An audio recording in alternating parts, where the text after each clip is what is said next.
할렐루야. 1호산 저녁기도에 오신 여러분들을 주님 이름으로 환영하고 축복합니다. 오늘도 귀하고 복된 이 저녁 시간 가운데 하나님께서 우리들에게 준비하신 놀라운 축복을 받아들이며 살아가는 귀한 복된 시간이 될 수 있게 되기를 바라겠습니다. 오늘도 하나님께서 우리들에게 주신 말씀 보도록 합니다. 누가복음 19장 1절에서 9절 말씀까지 보겠습니다.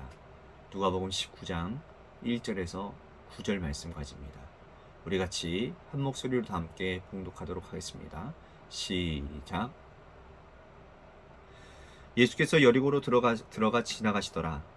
삭개오라 이름하는 자가 있으니 세리장이요 또한 부자라. 그가 예수께 어떠한 사람인가 하여 보고자 하되 키가 작고 사람이 많아 할 수 없어 앞으로 달려가서 보기 위하여 돌 무화과 나무로 올라가니 이는 예수께서 그리로 지나가시게 됨이로라. 예수께서 그곳에 이르사 쳐다보시고 이르시되 삭개오야 속히 내려오라. 내가 오늘 내 집에 유하여 하겠다 하시니 급히 내려와 즐거워하며 영접하거늘 뭇 사람이 보고 수군거려 이르되 저가 죄인의 집에 유하러 들어갔도다 하더라. 삭개오가 서서 주께 여짜오되 주여 보시옵소서. 내 소유의 절반을 가난한 자들에게 주겠사오며 만일 누구의 것을 속여 빼앗는 일이 있으면 내 갑절이나 갚겠나이다. 예수께서 이르시되 오늘 구원이 이 집에 이르렀으니 이 사람도 아브라함의 자손임이니라. 아멘. 어릴 때 동네 어귀에서 친구들과 놀이를 할 때면 우리는 편을 갈라 놀이를 합니다. 나이 먹기 게임이라든지 주먹야구, 골목 축구, 무슨 시합을 하든 무슨 놀이를 하든 간에 다 편을 나누는 것이 정상이지요. 그런데 일상생활에서도 편을 가르기를 한다는 건 심각한 문제를 낳을 수가 있습니다.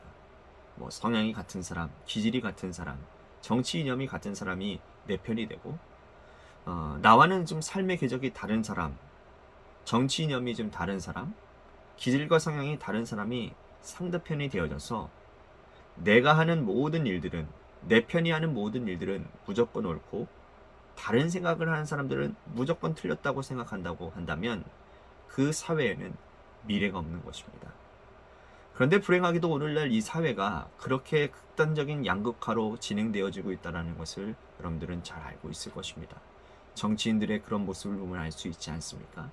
오로지 자신들을 지지하는 지지층에만 기반을 묶어서 그들의 그 지지를 힘입어 양극화를 더욱더 극대화하고 있는 그런 모습들을 우리들이 보게 되어진다는 거죠. 그러니 이 사회가 어떻게 미래지향적이 될 수가 있겠냐라는 것입니다. 여러분, 하나님 나라는 어떨까요? 하나님의 나라는 편가르기가 없는 나라입니다. 오늘 본문에서 사람들은 본능적으로 편가르기를 원하지만 예수님은 하나님 안에서 우리 모두가 다 하나라고 말씀을 하고 있습니다. 삭개오를 바라보는 이웃과 주님이 바라보시는 삭개오의 이 모습은 전혀 다르더라는 것이죠. 1절 말씀 보십시오. 예수께서 여리고로 들어가 지나가시더라. 자, 1절 말씀을 보시면 예수님은 여리고성에 머물 생각이 없으세요. 예수님께서 여리고에 들어가 지나가신다라고 기록되어 있기 때문입니다. 여리고는 아주 큰 도시입니다. 요단 동편에서 요단강을 건너 예루살렘으로 가기 위해 만나는 첫 번째 도시가 여리고입니다. 사람들이 예루살렘에 가기 위해서는 반드시 이 여리고를 지나가야 했어요. 사람들의 출입이 많은, 그리고 변화하고 번화하고 아주 큰 도시였습니다. 주님은 예루살렘으로 가기 위해서 여리고를 들어가는 도중이었습니다. 주님께서 예루살렘으로 가시는 이유는 여러분들이 알고 계시죠? 십자가를 지시기 위함이었습니다. 예수님은 이 땅에서 마지막 유월절을 앞두고 계시는 상황이었어요. 예수님이 예루살렘에 가면 유월절 어린 양으로 십자가에 달려 돌아가시는 그 큰 사명을 가지고 계셨습니다. 주님은 한시라도 빨리 예루살렘으로 가기를 원하셨어요. 그러므로 여리고에 머무를 생각이 없으셨다라는 겁니다. 하지만 이러한 주님의 생각을 아는지 모르는지 여리고성 사람들은 주님을 고대하고 있었고, 또 그 중에 가장 큰 고대함을 가지고 있는 한 사람이 있었는데 그게 바로 누구냐? 삭개오입니다. 삭개오는 세리장이라고 불리워지는 부자였습니다.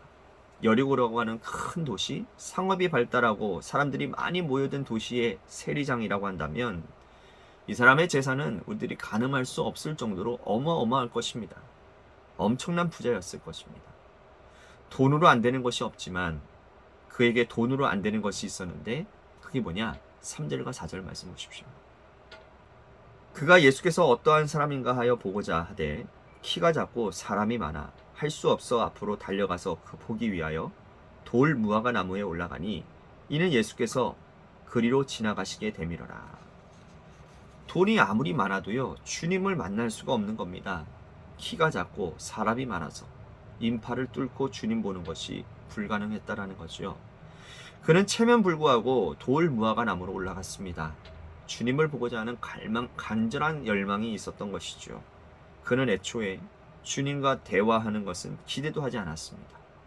그는 주님의 얼굴을 먼 발치에서 한 번이라도 보기를 원했다라는 거죠.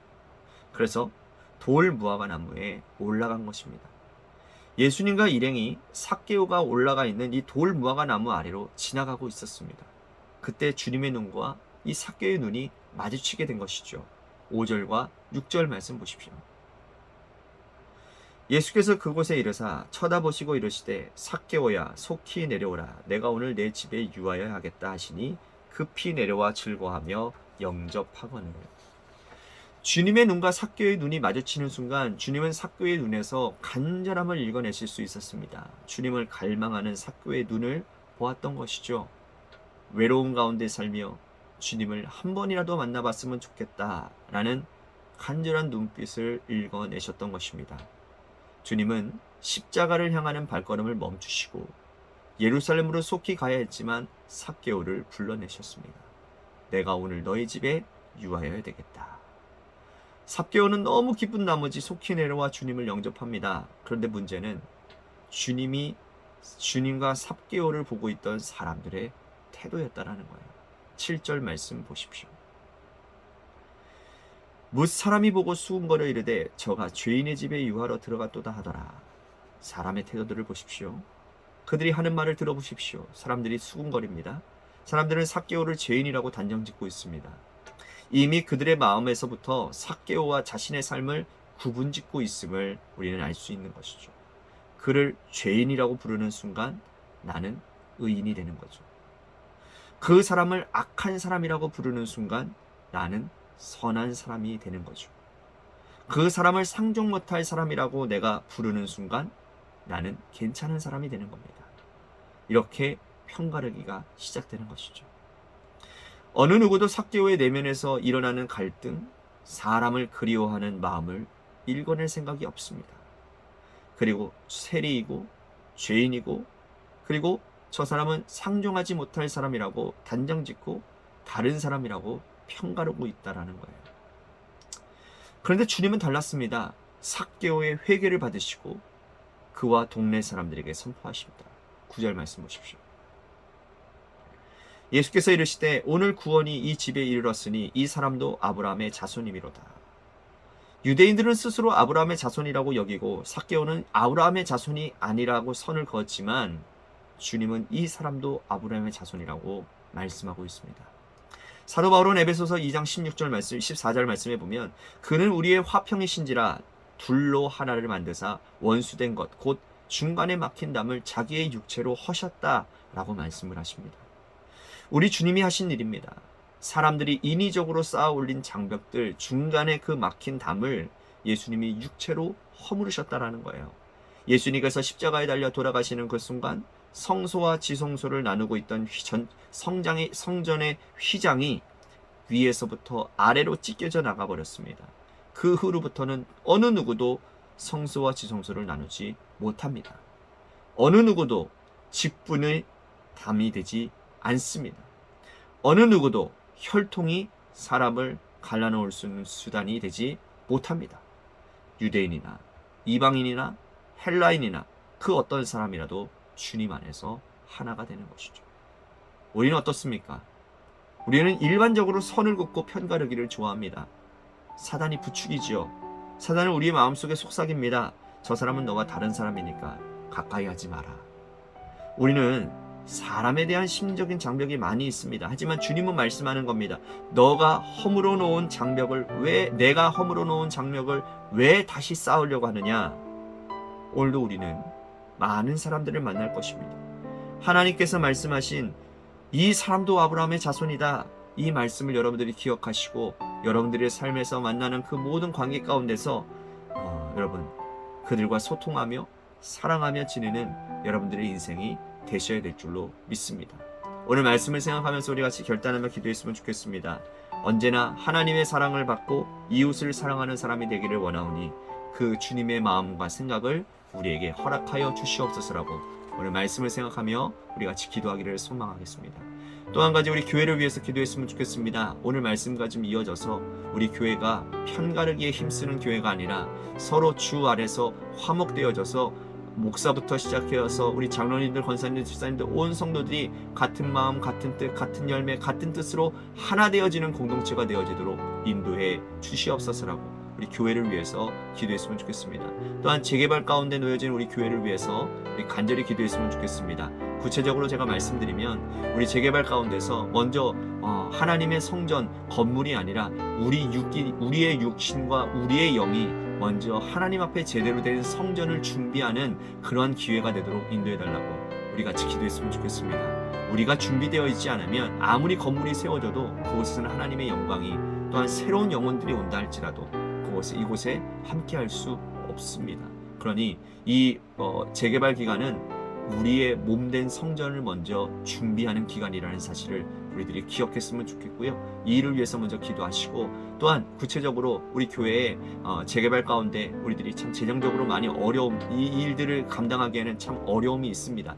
그래서 하나님의 은혜 가운데서 이 모든 것들이 하나님의 채워주심 가운데 온전하게 잘 진행되어질 수 있도록 재정도 부어주시고 또한 돕는 자들의 손길을 하나님 허락하여 주시고 특히나 이 재개발을 하나님 잘 컨설팅할 수 있는 이봉석 소장님을 위해서도 여러분들 목사님을 위해서도 기도해 주시기를 바라겠습니다. 그래서 이 재개발이 하나님의 뜻 안에서 정말 풍요롭게 은혜롭게 잘 진행되어질 수 있는 은혜가 있게 달라고 우리 같이 기도했으면 좋겠습니다. 또 한 가지 육신의 질병으로 고통당하는 우리 이낙원 장로님을 위해서 여러분들 기도해 주시기를 바라겠습니다. 하나님 모든 수술 일정과 또한 하나님 회복 과정 가운데 하나님의 치료하심의 은혜가 있게 하여 주시옵소서. 또한 김태희 청년을 위해서 암 투병 가운데 있는데 하나님께서 그 암을 주님 깨끗하게 치료해 주시옵소서라고 우리 같이 기도했으면 좋겠습니다. 또한 우리 고3 수험생인 한유진 학생을 위해서 여러분들 기도해 주시고요. 마지막으로 여러분들의 삶의 자리와 여러분들의 자녀들을 위해서 기도하시다가 이 시간 돌아가시기를 바라겠습니다. 노래 끝날 때까지 우리 합심하여 함께 한마음으로 기도했으면 좋겠습니다. 기도하시겠습니다.